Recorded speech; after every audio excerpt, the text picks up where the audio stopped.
Beautiful soul, have you ever wanted to speak to angels? Do you believe angels can support you in your daily life? If this is you, go to my website homepage, theangelmedium.com, and sign up for my weekly angel message email. As a gift for signing up, I'm giving you access to free resources, including 31 healing meditations that, if you do daily, are going to help you hear your angels and your own intuition more clearly. Start using these today and you'll see changes in 31 days. Now, take a deep breath. Feel the presence of your angels as they fill you with love, joy, peace, bliss, and ease. And remember, your angels say the messages that resonate with you in today's episode are meant just for you. Hello, beautiful souls. Welcome back to the Angels and Awakening podcast. I'm your host and author, Julie Jancius. And today we're here with Janice, who has beautiful angel stories to share. Lots of information coming through to her from her loved ones on the other side. So I'm really excited for you to be here, Janice. Thank you, Julie. I am too. Thank you. Oh, of course, of course. I'm going to have you take it away and share your story. Okay. So my first angel story started before my dad even passed away, but it makes perfect sense when you hear the story. So it was 14 years ago, and he was an otherwise healthy guy, and he collapsed when he was out shopping. Went taken by ambulance to the hospital. By the time I got there, my mom was already there. He was losing his ability to respond to questions. There was a brain hemorrhage. And so he understood us, but he couldn't really answer the question. So the nurse said, "Can you tell us who this is, Ken?" And he kept saying his own name. And then she's like, no, her name. What's her name? Can you tell us her name? And I said, "Well, Dad, could you tell my nickname? Could you tell them my nickname?" And he looked at me. It's going to choke me up to even say this. He looked at me kind of desperately, like trying so hard to communicate something. And he just said, no. He just said, no. And I said, "That's okay." "That's okay, Dad. I didn't like being called that in public anyway." And I squeezed his hand. And those were my last words to him before he slipped into a very deep coma. I mean, within a couple of hours, there was no brain activity at all. And so he was in the hospital. We called my brother home from another state. And my mom didn't want to tell anybody, didn't want to tell his sister, brother, any aunts and uncles. They're like old school, weirdly private, right? Like you don't tell private things because he's going to be fine, whatever. So he passed away. And at the first night of the funeral, my cousin was there. And let me interrupt myself and tell you what my nickname is, because it's relevant to why my cousin was acting strange at the funeral. So my childhood nickname was Patootie, and it was named that after my cousin John's clown doll. And he was a little older than me, and he had this, like stuffy that he slept with, and its name was Patootie. But over time, my nickname got shortened to Tootie and then Toots, which I hated in public. Like that's, weird and embarrassing. So we're at the funeral, and my cousin John is just hanging around. I mean, like everybody's gone. We're like packing up the food. The funeral home is ready to close, and he's still awkwardly like lurking, hovering around. And when it was just my brother and my husband and I, just immediate family, he said that my dad had gone to him in a dream 3 nights before. And in the dream, my cousin was so embarrassed. He's like, something about farting. And we were like, what? And then it occurred to me, he was answering my question. I said, "John, did he say Toots or Tootie?" And then my cousin was like, "Oh yeah, that all makes perfect sense now. Yes, that's what he said in the dream." And I explained how he couldn't answer my question, and that he went to John that night in a, completely, they called him brain dead the night he went to my cousin and answered my question for me. So that was the first time that my dad, it chokes me up still, reached beyond to let me know he was still here. This was 14 years ago, and it makes me cry still. So anyway, I after he passed away, I would get signs that he was near all the time. My dad was a recovering alcoholic and went to AA meetings. And so there's a very distinct AA meeting smell of old cigarette smoke. And being non-smokers in our house, suddenly I would smell it strongly, right? And I'd know he was there. Light bulbs would pop, kind of the usual things of smells. CD players would often stutter when I was talking to my dad. And so, it wasn't uncommon for me to just say, like, I'm worried about this, or I'm, whatever. And my dad, I would feel his support nearby. One time, both my son was going to be doing a reading at church kids went to Catholic school, so it was on a weekday, and my husband was in federal court for a really big case, and both guys were really nervous about it. And so, I was like, Dad, like, you got to go and support them both. Like, I don't know how you're going to do it, but you got to go support them both. And right before my son was supposed to speak, a song came on that was the song my dad would sing to the kids when they were nervous. Choked up again, sorry. And it really wasn't relevant to like the readings or what the priest had said. It was really surprisingly disconnected from the rest of what Mass had been about up until that point. And so it's like, okay, Dad, I gotcha, right? Okay. And grabbed a Kleenex, pulled myself together, because of course I'm in public. And then I whispered, okay, Dad, now go be with Scott, right? Go prop him up, because he's scared too. By the time I had gotten out of Mass, I had a voicemail message from my husband saying that my dad would be so proud. Yeah. So, so I'm like, okay, well, there you go. That's Dad. There was another time right around the same time, not long after my dad had passed away, maybe 6 weeks or so, when I was sad and missing him and crying and mopping the basement floor because I was getting ready for a family party. And I was talking out loud, like, this is unfair. I really wish you were going to be here. I'm kind of mad at you, all the things. And he said, Jan, you can't do that on Saturday, right? And I heard it as clearly as if, like, I heard it in my head, but it was his voice, right? I knew it was him. Yeah. So I laughed. It's like, I know, Dad. I know, but I'm sad today. So, there were a lot of messages early on like that with him.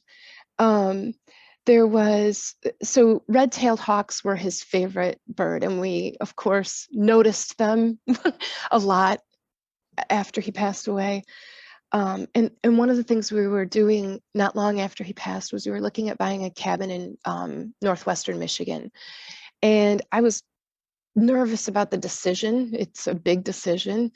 And I wasn't sure if it was a good idea. We found this place we loved, and it really just had this like fabulous energy, this like warm, loving, beautiful place. But I was still nervous. So it was like, okay, Dad, you go check the place out. He was really handy. I'm like, go kick the tires of the house, right? Of this log cabin. Go make sure everything looks good and solid. And if it looks good and solid, then help clear any obstacles. And if it's a bad idea, throw obstacles in the way, mess this up, right? And we were able to close on this house, on this cabin in 3 weeks, which like unbelievably fast deal. And like even the mortgage broker was like, Okay, that cleared really fast. Okay, we're ready for this next step. It was really remarkable. So we close on Labor Day weekend. We go up there literally armed with air mattresses and camp chairs, folding chairs, because that's all we have to go in this place. And excited about it. We get there, the covered porch, like not enclosed, but just had an overhang cover, was totally dusty, no footprints, no animal tracks, no nothing. But on the welcome mat was a red-tailed hawk feather. A tail feather from a red-tailed hawk. Wow. Yeah. I mean, how does that happen? Right. How does that happen? It's huge. It's 12 inches long. There's, if it had landed, it would have left some tracks. Like, it was unbelievable. So, you know, it's probably my dad is what we kind of thought, right? Is that's got to be him. So anyway, so that's my dad, and I'm grateful to still have his presence and feel so strongly connected to him still. I miss him even 14 years later, and an additional child after he passed away. They would have been like best of friends, really. So anyway, there was a time, I'll give one more dad story and I'm going to launch into the other people. There was a time I went to see a healer in a large group, like talking hundreds of people in this room. And the healer said, who lost a young man in a plane crash? Who lost a young man in a plane crash? So this was the second time I had seen this person, and I had someone come through the first time, and I'll tell you that story after. But I never dreamed that it would happen again for me, right? Like, how would that happen twice in a room of hundreds of people? Like, that's, I'm not that powerful. I wouldn't. So I'm expecting, I did have somebody who passed in a plane crash. One of my son's good friends, and his whole family died. His dad was flying the plane, and something went wrong, and they flew into a house. And wow. So, but I'm thinking, like, that's not like a family member. That's like, you know, a step or even two steps out from like my inner circle of people. So I'm waiting for somebody else to say, oh yes, I, you know, had a son in the Air Force, or I don't know, something, and nobody's speaking. And so eventually I was like, well, I mean, I think it's me. And he said, well, did you lose somebody in a plane crash? And I was like, well, kind of. And he said, what does kind of mean? I was like, I mean, yeah, I guess. And he said, your dad sees you. Your dad sees you. So, you know, okay. I took it. It's like, thank you. So, anyway, so those are the big stories from my dad, but there are still lots of little things that pop up where we're like, okay, thanks, Dad. And had your friends passed after your dad had passed? Like, the friends passed like a year and a half ago. Yeah. So dad was coming through saying, I see you. I see what's happening in your life. And it's all coordinated. The way that they bring through information and how they're trying to get to the point that they're trying to make. The healer oftentimes is just given the question that they have to throw out there, like who passed in the plane crash, or they're given one piece or a couple pieces of information until it's validated, and then they're given another piece of information, and it continues on that way. Okay. Well, so that leads really interestingly into the first time I saw this person. This was like first time I'd ever done anything like that, and didn't fully know what to expect. It was a cool experience. Again, room of, I don't know, 300 people maybe. And my friends and I were at the way back, and he was ending the event. And then all of a sudden kind of got frantic is too strong of a word, but urgent. Like there's this urgency in this room, and you can feel it. And he starts saying, who's got a Winnie the Pooh watch? who's got a Winnie the Pooh watch? Somebody here has a Winnie the Pooh watch. I need the Winnie the Pooh watch. And nobody's answering. And it's like the energy was like ramping up and up and up. And I hear this mom and daughter behind me, older couple, older duo, and she's like an old, like a raspy voice, Ma, it's you got the Winnie the Pooh watch. And the mom's like, no, stop, shh. And he kept saying it. Who's got the, and finally, the woman raises her hand and they bring the microphone to her. And she says, I have a Winnie the Pooh watch. And he said, okay, well, who's the young man who recently passed away? And she had no idea. And he's like, somebody around you, who's the young man who recently passed away? And it had only been about 10 months since my nephew had passed away. Wow. So when they don't know who the person is, I think, well, I'm in the vicinity, and that was the kind of the instructions for the event. So I raised my hand, and they hand me the microphone, and I said, I think it was me. And he said that my nephew felt guilty about his death. And my nephew died of carbon monoxide poisoning in his apartment because of a faulty furnace. And he had tried to fix it himself. Yeah, because his landlord should have done it. He had brought it to their attention.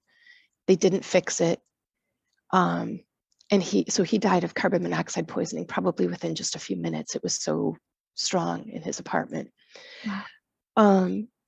So anyway, he felt guilty about it. And I tried in that moment to say, like, you shouldn't feel guilty, other than we miss him, right? We're sad. We missed him so much.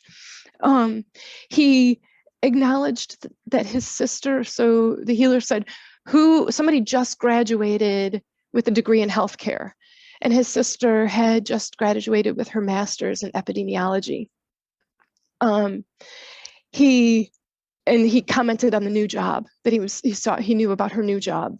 And this was like literally just before COVID. So like she was an epidemiologist before most people had heard of what they were. Then he asked, who's the baby? Who's the baby? Who is the baby who is in the NICU? So that was my daughter, my oldest, who was born 8 weeks early. And she was in the NICU just for like 10 days, but he said, Kyle's message was to say, tell her I see her. And he had some other messages. There was one we couldn't figure out, something about a belt or the waist, but I have no idea what that one was. So anyway, and he had some other messages, like to give his dad a big hug and some other things. So our phones are off during this event. I get to the car, turn my phone back on, and my daughter, the one he was talking about, had left me a message saying for her writing class, she had written a poem about Kyle that evening. And she wanted to share it with me. Wow. That is incredible. Yeah. That is incredible. And again, like that goes back to what we were talking about before. They're trying to get to a point. They're trying to bring through validators, bring through messages. And the only way for them to do that is just like when you go out to lunch with a girlfriend and you're talking, back and forth. Sometimes I think to myself too, when you're in oneness, sitting with a girlfriend at lunch, where is the information coming from to provide that friend, right? Yeah. In need of comfort or support or hope. And when you have lunch with a friend and it just kind of goes back and forth, one person talks and then the other person talks and then first person talks again, you come around to a feeling of more resolution or more ease within the conversation, or that place of hope and peace. And that's what they're trying to do when they bring through messages, and they have to present something, and then you have to keep going deeper with that information in order to get to the message. And oftentimes, I love so much that there are TV shows out there about this, and that there are just like these incredible entertainment series that are bringing people's minds more into the awareness that they can have relationships with their people on the other side. But at the same time, what people have to realize is behind the scenes, when some healers are recording for a TV show, the producers, the cameraman, the healer, and the person sitting in front of them, the client, can all be there for easily 2-3 hours. And they're recording the entire time in order to get the best 6, 7, 8, 10 minutes of information that they're going to air on the show. And so when I'm working with my Angel Reiki School students a lot, what I'll tell them is the gift in person with those same people looks a lot different than what you're seeing on the television show, because the way that the gift works is different, right? And so we have to respect that and honor that, and be comfortable with it. Yeah, that makes a lot of sense. That makes a lot of sense. Yeah. And like I continue to have conversations with my dad and with my nephew Kyle. Back in August around his birthday, Kyle's sister had everybody over for just a game night, like just pizza and games. And Kyle's mom, my sister-in-law, brought these little wish papers where we could write a wish, and then we burned them all together. And while we were outside getting ready to burn them, I felt a hand on my back. Like when somebody would be like, if somebody's passing you and they'll kind of put their hand on your back as they go behind you. And I turned around and nobody was there. And I felt like it was Kyle. So I asked him, honey, was that you? If that was you, send me a sign tomorrow. And I gave him a very specific sign that I asked for. He was a musician, and his professional music name was Kyle Chaos, because it just a play on his real last name. And I said, okay, if it's you, I'm asking you to send me the word chaos tomorrow. So it was a great evening, went home, went to bed, get up the next morning, and I'm doing calf stretches because I have this calf thing, and I pop Facebook open while I'm doing my calf stretch, and literally the first post was a woman who used the word chaos. Wow. And God is good. And Kyle wasn't particularly religious person, so I don't know if the God is good is part of the message, but it felt good to me. But what are the odds, again, like what are the odds that the word chaos comes through in literally the first message of the first thing I did that morning?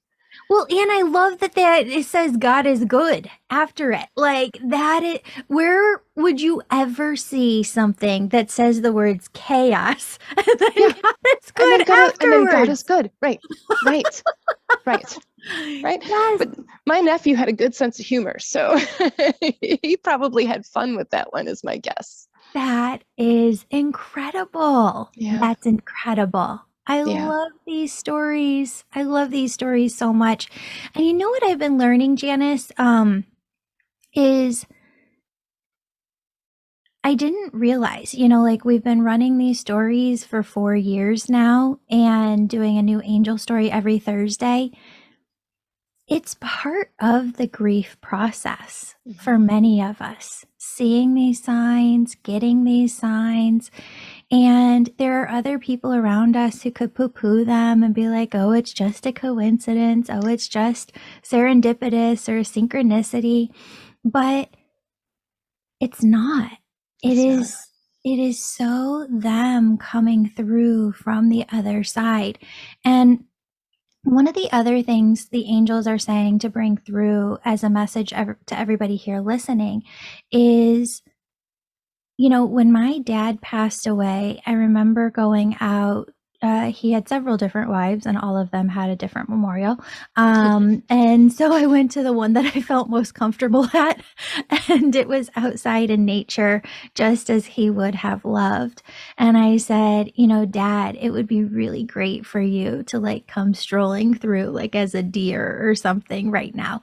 And I heard within my heart, you're not going to see that, but I'm here and you know that you can feel my presence. And I did. And then there have been other memorials or people who have passed where I see signs right away and really big signs. And people will ask me all the time, Julie, you know, and they could ask you this in your case too, like, well, why would Janice get those signs of our nephew? Why wouldn't it come like directly through to his mom or his dad or, siblings?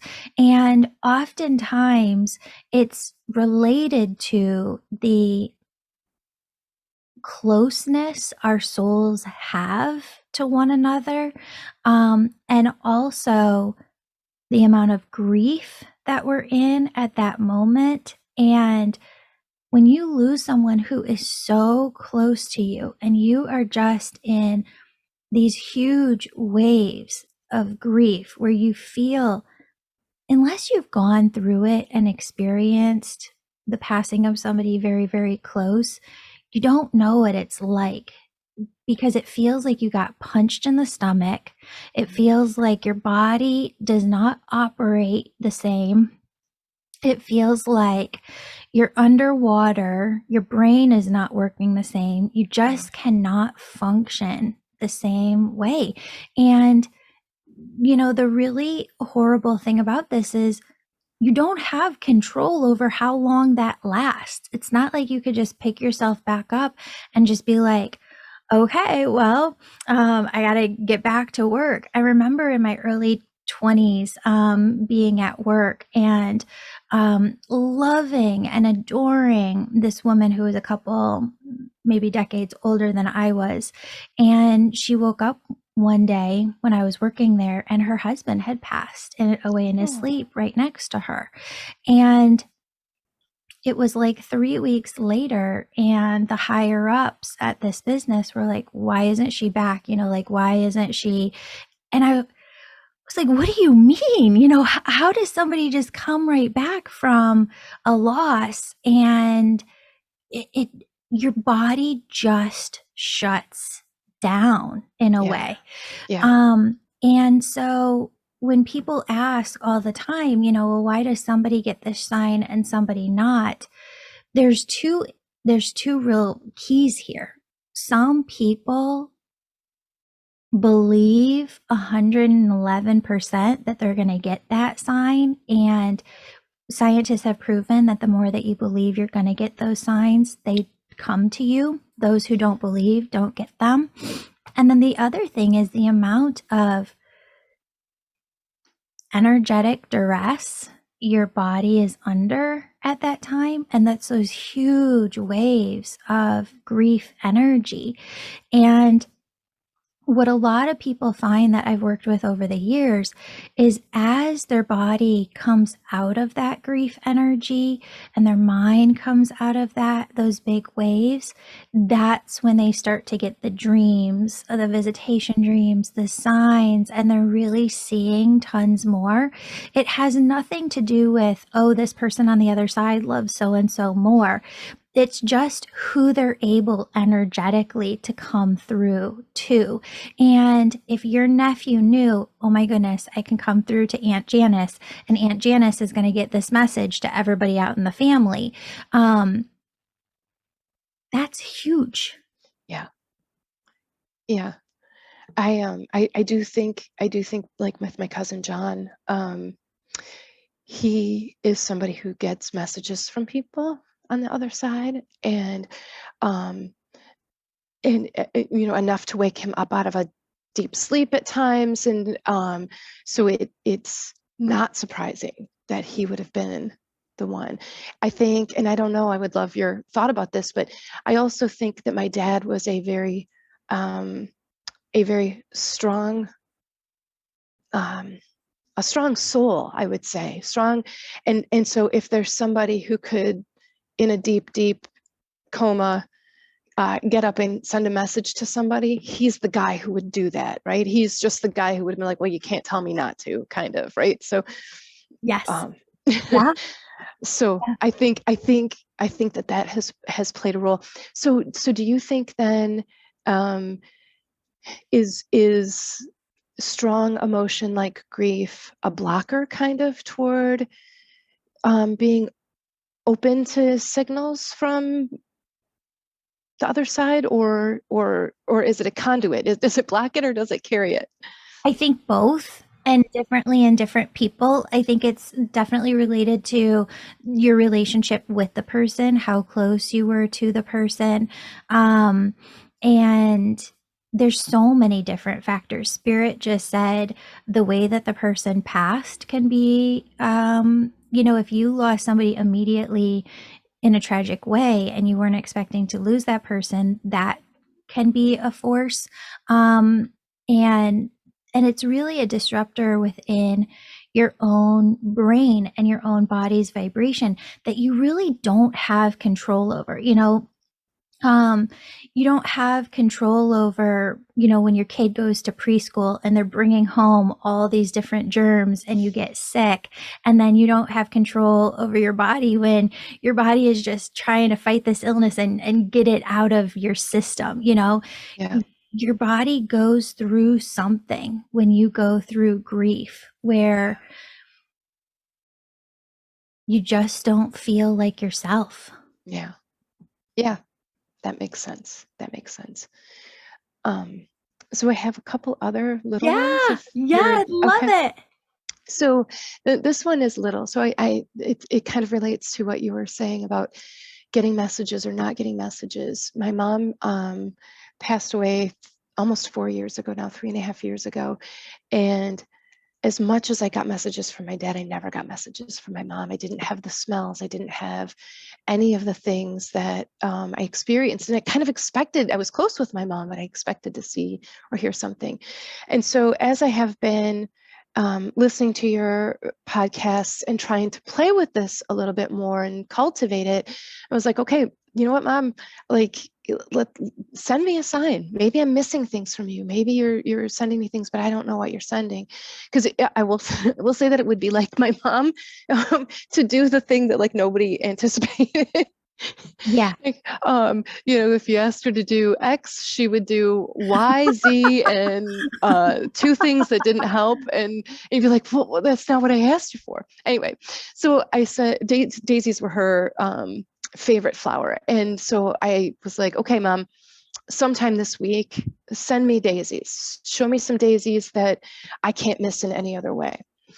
And we went up to our cabin for the 4th of July, and we have like a decent amount of property, but this wide open field that gets cut regularly. It was filled with wild daisies. Never in the 13 years that we've had the cabin have I ever seen one daisy there. We're talking about like half an acre filled with wild daisies, filled. Like couldn't take a step without stepping on one. So so that was fun. I mean, thousands and thousands of daisies. That's Um, amazing. yeah. So how long after she passed did that come through? Um, like around 3 years 3 years after. after. Okay, so this is what Spirit had me write down while you were talking. And this ties into what we were just talking about before. Divine timing. Everyone will get signs who asks and believes in signs in divine time. Ask for signs in general or ask for signs specifically, but you will get those signs in divine time. Yeah. It's hard to wait sometimes, Julie. I know. I know. Just believe that they're going to come through. And what I love about your story, though, is I always thought to myself, I don't particularly love to ask for specific signs because I love how wild the signs come through in general sometimes, where it's something like you never could have even dreamed up yourself. So I'm like, surprise me, because this is Mhm. going to be so fun. But the specific sign that you said about the chaos, that still blows my mind. Isn't that Chaos, something? God is good. Yeah, Yes. Yes. yeah, yeah. Which just That makes one. it as fun. Mhm. Yes. And so my nephew is this creative, quirky soul. So of course he did something that just that kind of made you like, So Janice, you're changing my mind here a little bit about like, maybe you just ask for both general signs and specific signs. So well, okay. And then last week I said, Mom, I haven't heard from you in a while. Can you send me another daisy? And my girlfriend sent me a picture of her wearing a sweatshirt or sweater with a daisy on it. Oh, get out of here. I'm not joking. So daisies.